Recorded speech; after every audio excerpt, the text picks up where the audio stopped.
आज पूरा दिन बारिश होती रही है। अभी थोड़ी देर पहले ही बरसना बंद हुआ था, लेकिन तेज हवा की सरसराहट अब भी सुनाई पड़ रही थी। गीली सड़क पर लाइट फीकी फीकी सी लग रही थी। माया बंद खिड़की के सामने खोई खोई खड़ी थी और शीशे से बाहर देखते हुए विनोद के बारे में सोच रही थी। पता नहीं वह इस मौसम में कहाँ है। बड़ा खामोश, बड़ा दिलकश माहौल था। एक ताजगी थी मौसम में, लेकिन मौसम की सारी सुंदरता, आसपास की सारी रंगीनियाँ दिल के मौसम से बंधी होती है। और उस समय माया के दिल का मौसम ठीक नहीं था। अजय टीवी पर गाने सुन रहा था। वह आराम के मूड में था। छुट्टी थी, निश्चिंत था। उसने आवाज़ दी, माया, क्या सोच रही हो खड़े खड़े? कुछ नहीं, ऐसे ही बाहर देख रही हूँ। अच्छा लग रहा है। बच्चे कब तक आएंगे? बस आने ही वाले हैं, मैं उनके लिए कुछ बना लेती हूँ, कहकर माया किचन में चली गई। माया जानबूझकर किचन में आ गई थी। अजय की नज़रों का सामना करने की उसमें इस समय हिम्मत नहीं थी। उसकी नज़रों में इस समय बस विनोद के इंतज़ार की बेचैनी थी। माया और अजय के विवाह को 20 वर्ष हो गए थे। युवा बच्चे साहिल और समता अपनी अपनी पढ़ाई और दोस्तों में व्यस्त हुए तो माया को जीवन में एक रिक्तता खलने लगी। वह अजय से अपने अकेलेपन की चर्चा करती। अजय, आप भी काफ़ी व्यस्त रहने लगे हैं, बच्चे भी बिजी हैं, आजकल कहीं मन नहीं लगता। शरीर घर बाहर के सारे कर्तव्य तो निभाता चलता है, लेकिन मन में एक अजीब वीराना सा भरता जा रहा है। क्या करूं? अजय समझाता। समझ रहा हूँ तुम्हारी बात, लेकिन पद के साथ साथ जिम्मेदारियाँ भी बढ़ती जा रही हैं। तुम भी किसी शौक में अपना मन लगाओ ना। मुझे बहुत अकेलापन महसूस होता है।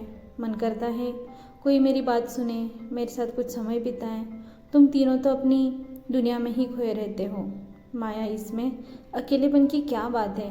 यह तो तुम्हारे हाथ में है। तुम अपनी सोच को जैसे मर्जी जिधर ले जाओ। अकेलापन देखो तो कहाँ नहीं है। आजकल फ़र्क बस इतना ही है कि कोई बूढ़ा होकर अकेला हो जाता है, कोई थोड़ा पहले। तुम्हें तो पढ़ने लिखने का इतना शौक था ना। तुम तो कॉलेज में कविता लिखती भी थी।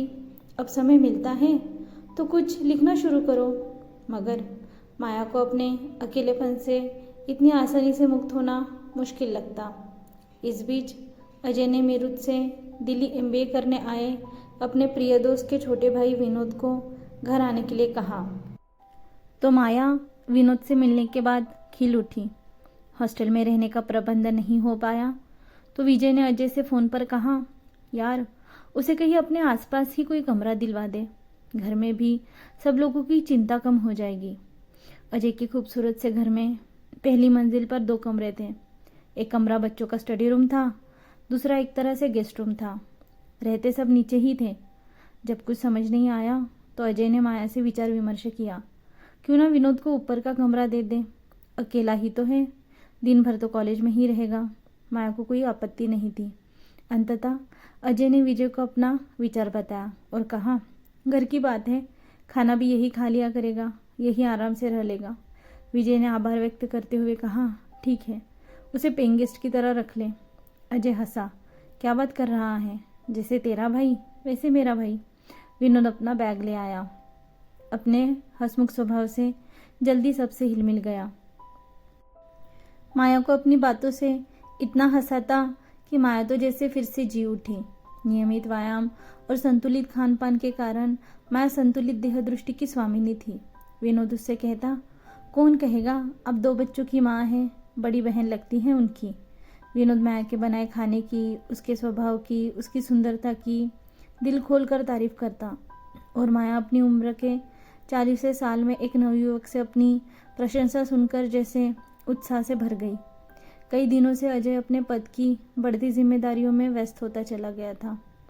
अब तो बस नाश्ते के समय अजय हाँ हूँ करता, जल्दी जल्दी पेपर पर नज़र डालता और जाने के लिए बैग उठाता और चला जाता। रात को आता तो कभी न्यूज़, कभी लैपटॉप, तो कभी फ़ोन पर व्यस्त रहता। मैं उसके आगे पीछे घूमती रहती, इंतज़ार करती रहती कि कब अजय कुछ रिलैक्स होकर उसकी बात सुनेगा।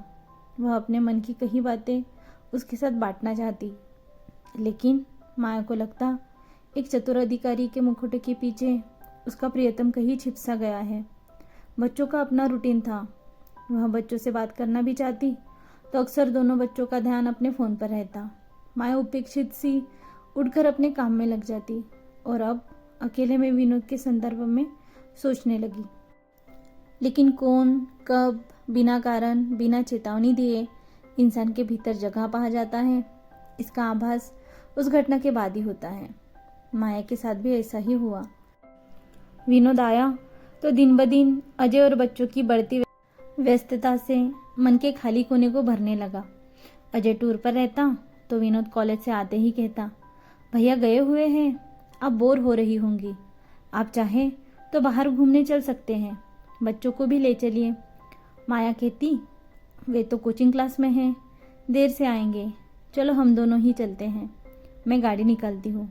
दोनों जाते, घूम फिर कर खाना खाकर ही आते।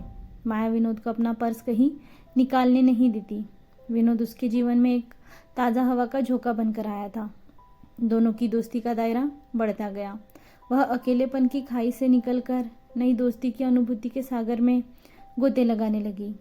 अपनी उम्रों को भूलकर किशोरियों की तरह दोगुने उत्साह से हर काम करने लगी। विनोद की हर बात पर हर अदा उसे अच्छी लगती। कई दिनों से अकेलेपन के एहसास से चाहे अनचाहे अपने भीतर का खाली कोना गहराई से महसूस करती आ रही थी। अब उस जगह को विनोद के साथ ने भर दिया था। कोई भी काम करती, विनोद का ध्यान आता रहता, उसका इंतज़ार रहता। वह लाख दिल को समझाती कि अब किसी और का ख्याल गुनाह है, लेकिन दिल कब बातें समझता है। नहीं, यह तो सिर्फ अपनी ही ज़बान समझता है, अपनी ही बोली जानता है। उसमें जो समा जाए वह ज़रा मुश्किल से ही निकलता है। अब तो न चाहते हुए भी अजय के साथ अतरंग पलों में भी वह विनोद की चहकती आवाज़ से घिरने लगती। मन का दो दिशाओं में पूरे वेग से खींचना उसे तोड़ जाता। मन में उथल पुथल होने लगती। वह सोचती, यह बेटे बिठाए कौन सा रोग लगा बैठी, यह किशोरियों जैसी बेचैनी, हर आहट पर चौंकना। कभी वह शीशे के सामने खड़ी होकर अपनी मनोदशा पर खुद ही हंस पड़ती। अचानक एक दिन विनोद कॉलेज से मुंह लटकाए आया। माया ने खाने के लिए पूछा तो उसने मना कर दिया। वह चुपचाप ड्राइंग रूम में ही गुमसुम बैठा रहा। माया ने बार बार पूछा तो उसने बताया, आज कॉलेज में मेरा मोबाइल खो गया है। यहाँ आते समय विजय भैया ने इतना महंगा मोबाइल लेकर दिया था। भैया अब बहुत गुस्सा होंगे। माया चुपचाप सुनती रही, कुछ बोली नहीं। लेकिन अगले ही दिन उसने अपनी जमा पूंजी से 15,000 निकालकर विनोद के हाथ पर ज़बरदस्ती रख दिए। विनोद मना करने लगा, लेकिन माया के जोर देने पर रुपए रख लिए। कुछ महीने और बीत गए। अजय भी फुर्सत मिलते ही विनोद के हालचाल पूछता। वैसे उसके पास समय ही नहीं रहता था। माया पर घर गृहस्थी पूरी तरह से सौंपकर अपने काम में लगा रहता था। माया मन ही मन पूरी तरह विनोद की दोस्ती के रंग में डूबी हुई थी। पहले उसे अजय में एक दोस्त नज़र आता था, अब उसे अजय में एक दोस्त की झलक भी नहीं दिखती। यह क्या उसकी ही गलती थी? अजय को अब उसकी कोमल भावनाएं छूकर भी नहीं जाती थी। विनोद में उसे एक दोस्त नज़र आता है। वह उसकी बातों में रुचि लेता है, उसकी पसंद नापसंद पर चर्चा करता है। उसे बस एक दोस्त की ही तो तलाश थी। वह उसे विनोद के रूप में मिल गया है। उसे और कुछ नहीं चाहिए। एक दिन अजय टूर पर था। बच्चे किसी बर्थडे पार्टी में गए थे। अंधेरा हो चला था। विनोद अभी तक नहीं आया था। माया लॉन में टहल रही थी। विनोद आया, नीचे सिर किए हुए, मुंह लटकाए ऊपर अपने कमरे में चला गया। माया को देखकर भी रुका नहीं तो माया को उसकी फिक्र हुई। वह उसके पीछे पीछे ऊपर गई। जब से विनोद आया था वह कभी उसके रूम में नहीं जाती थी। मेड ही सुबह सफाई कर कर आती थी। उसने जाकर देखा विनोद आंखों पर हाथ रखकर लेटा है। माया ने पूछा, क्या हो गया, तबीयत तो ठीक है? विनोद उठकर बैठ गया। फिर धीमे स्वर में बोला, मैं ठीक हूँ। तो रोनी सूरत क्यों बनाई हुई है? भैया ने बाइक के पैसे भेजे थे। मेरे दोस्त की बहन की शादी है, उसे ज़रूरत पड़ी तो मैंने उसे सारे रुपए दे दिए। अब भैया बाइक के बारे में पूछेंगे तो क्या कहूँगा?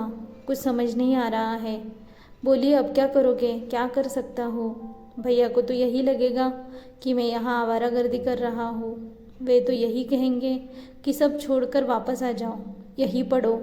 विनोद के जाने का ख्याल ही माया को सिहरा गया। फिर वही अकेलापन होगा, वही बोरियत। अंततः बोली, मैं तुम्हें रुपए दे दूँगी। अरे नहीं नहीं, यह कोई छोटी रकम नहीं है। कोई बात नहीं, मेरे पास बच्चों की कोचिंग की फ़ीस रखी है, मैं तुम्हें दे दूँगी। लेकिन मैं ये रुपए आपको जल्दी लौटा दूँगा। हाँ हाँ ठीक है, मुझसे कल रुपए ले लेना। अब नीचे आकर खाना खा लो। माया नीचे आ गई, अपनी अलमारी खोली, सामने ही रुपए रखे थे। सोचा अभी विनोद को दे देती हूँ, उसे ज़्यादा ज़रूरत है इस समय। बेचारा कितना दुखी हो रहा है। अभी जाकर पकड़ा देती हूँ। वह रुपए लेकर वापस ऊपर गई।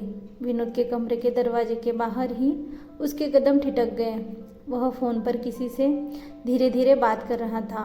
न चाहते हुए भी माया ने कान उसकी आवाज़ की तरफ लगा दिए। वह कह रहा था, यार उमेश, मोबाइल और बाइक का इंतज़ाम तो हो गया। सोच रहा हूँ अब क्या मांगूंगा। अमीर औरतों से दोस्ती करने का यही तो फ़ायदा है। उन्हें अपनी बोरियत दूर करने के लिए कोई तो चाहिए, और मेरे जैसे लड़कों को अपना शौक़ पूरा करने के लिए कोई चाहिए। मुझे तो यह भी लगता है कि थोड़ी सब्र से काम लूँगा तो वह मेरे साथ सो भी जाएगी। बेवकूफ़ तो है ही, सब कुछ होते हुए भटकती घूमती है। मुझे क्या, मेरा तो फ़ायदा ही है उसकी बेवकूफ़ी में। मैं भारी कदमों से नीचे आकर कटे पेट सी बेड पर पड़ गई। लगा कभी कभी इंसान को परखने में मात खा जाती है नज़रें, ऐसे जैसे कोई पारखी जोहरी कांच को हीरा समझ बैठे। तीखी कचोट के साथ उसे स्वयं पर शर्म आई। इतने दिनों से वह विनोद जैसे चालाक इंसान के लिए बेचैन रहती थी। सही कह रहा था विनोद, वही बेवकूफ़ी कर रही थी। अकेलेपन के एहसास से उसके कदम जिस राह पर चल पड़े थे, अगर कभी अजय और बच्चों को उसके मन की बात पता चल जाती तो क्या इज्जत रह जाती उनकी नज़रों में। तभी अजय की आवाज़ कानों में गूंजी, अकेलेपन से हमेशा दुखी रहने और नियति को कोसने से तो अच्छा ही है कि हम चीज़ों को उसी रूप में स्वीकार कर लें जैसी वे है। तुम ऐसा करोगी तभी खुलकर सांस ले पाओगी। इस बात का ध्यान आते ही माया को शांति से मिली। उसने कुदरत को धन्यवाद दिया। उम्र के इस मोड़ पर अभी इतनी देर नहीं हुई थी कि वह स्थिति को संभाल न सके।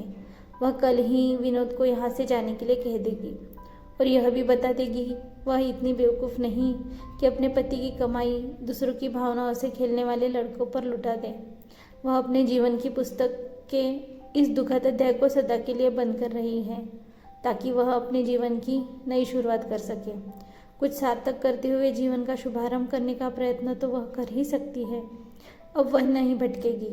क्रोध, घृणा, अपमान और पछतावे की मिले जुले आंसू उसकी आंखों से बह निकले, लेकिन अब माया के मन में कोई दुविधा नहीं थी। अब वह जिएगी अपने स्वयं के सजाए सवरे लम्हे, अपनी खुद की नई पहचान के साथ। अचानक मन की सारी गांठें खुल गई थी। यही विकल्प था दीवाने मन का। उसने फ़ोन उठा लिया, विनोद के भाई को फ़ोन कर दिया, गए पैसे और मोबाइल की सूचना देने के लिए और उन्हें वापस मांगने के लिए। दोस्तों, अकेलापन हर किसी के जीवन में आता है, बस हमें ध्यान रखना है कि उस समय हमारे कदम बहके ना। आपको ये कहानी अच्छी लगी हो तो मुझे कमेंट बॉक्स में ज़रूर बताइए और चैनल को लाइक, शेयर और सब्सक्राइब कीजिए।